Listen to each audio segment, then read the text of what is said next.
एकूण सर्व प्रकारची जी मदत आपण करतो आहे, ज्यामध्ये क्रॉप डॅमेज आहे, ज्यामध्ये खरडून गेलेल्या जमिनीचा विषय असेल किंवा मृत व्यक्तींना मदत असेल, जखमींना मदत असेल, इस्पितळातली मदत असेल, 10,000 रुपये जे आपण देतो ती मदत असेल, पूर्णतः जे नष्ट झालेले पडझड झालेले घरं आहेत, जी 100% गेली आहेत, त्याला पूर्णपणे आपण नव्याने घरं बांधण्याकरता त्या ठिकाणी मदत करणार आहोत आणि नव्याने प्रधानमंत्री आवास योजनेतला नवीन घर समजून त्याला पूर्ण पैसे देऊन त्या ठिकाणी त्या घराची निर्मिती आपण करणार आहोत।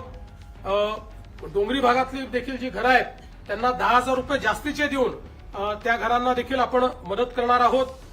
जिथे अंशतः घरांची पडझड झाली आहे त्यांनाही मदत करणार आहोत, झोपड्यांची जिथे पडझड झाली आहे त्यांनाही मदत करणार आहोत, त्यासोबत गोठ्याची मदत आपण वेगळी करणार आहोत। दुकानदारांचं देखील नुकसान झालेल्या जवळपास 50,000 रुपयापर्यंतचं दुकानदारांना देखील आपण त्या ठिकाणी मदत करणार आहोत। दुधाळ जनावरं जी आहेत याच्याकरता जवळपास 37,500 रुपयापर्यंत प्रति जनावर अशा प्रकारे मदत करण्याचा आपण निर्णय घेतलेला आहे आणि एनडीआरएफ मध्ये 3 जनावरांपर्यंतची जी काही मर्यादा आहे ती आपण काढून टाकलेली आहे।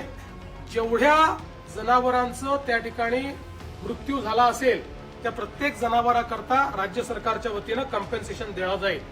ओढकाम करणारी जी जनावरं आहेत त्याच्याकरता 32,000 रुपये प्रति जनावर देण्यात येईल।